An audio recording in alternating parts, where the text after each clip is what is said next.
Channel 8 Carbondale and Channel 16 Olney.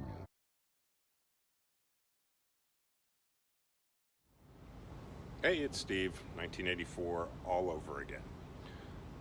Okay, this one, I know exactly the day. It's the day after elections in 1984, which would wind up being a Republican sweep. But we spent a very busy day that day. The day started shooting Paul Simon voting in the morning. We got to hang out at his house. You saw that in the previous episode. Then, this carried through until the early hours of the morning, hitting election headquarters after election headquarters. This one we wound up at Congressman Ken Gray's victory party at his headquarters.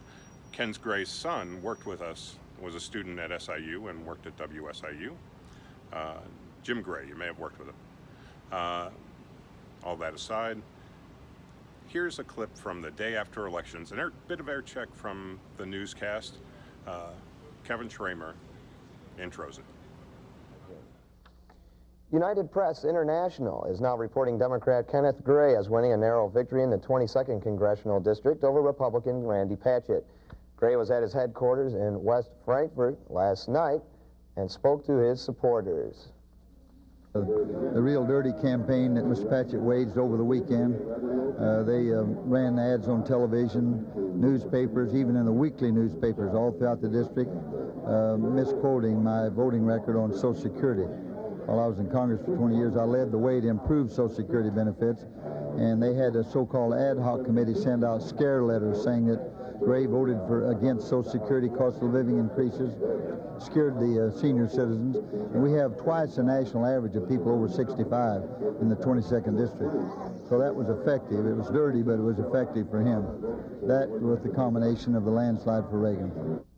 Once again, Randy Patchett was at his headquarters in Marion last night for the election results. He is also claiming victory despite the UPI results, and two precinct results are not in because they were impounded, which could sway the outcome either way. Patchett says there could very well be a recount. That this election turns out by at least 2,000 votes, which I think would hopefully prevent a recount. Certainly been a lot of questions, and if there's a recount, we're prepared to do it. We recounted the governor's race in this state with 5,000 votes 2 years ago, and we recount a congressman's race if that's what's necessary, but I'm confident we're going to win it.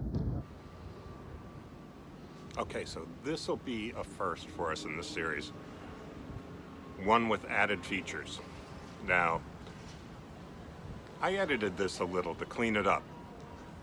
Things didn't always go as planned, especially with a student newscast. So here's how it rolled out really. United Press International is now reporting Democrat Kenneth Gray as winning a narrow victory in the 22nd Congressional District over Republican Randy Patchett. Gray was at his headquarters in West Frankfort last night and spoke to his supporters. Meanwhile, Randy Patchett was at his headquarters in Marion last night for the election results. He is also claiming victory despite the Ronald Reagan landslide and the real dirty campaign that Mr. Patchett waged over the weekend. They ran ads on television. And one more little added feature. These all came off a composite tape. So I don't have a complete newscast. In fact, I just have little snippets around pieces I shot or cut. So there's little views of some of the air check. And Melissa Doss, this is all I have of you. In the Senate, Republicans retained control, but... Wish I had more, but that's all I have for right now. And it's 1984 all over again. Channel 8 Carbondale and Channel 16 Olney.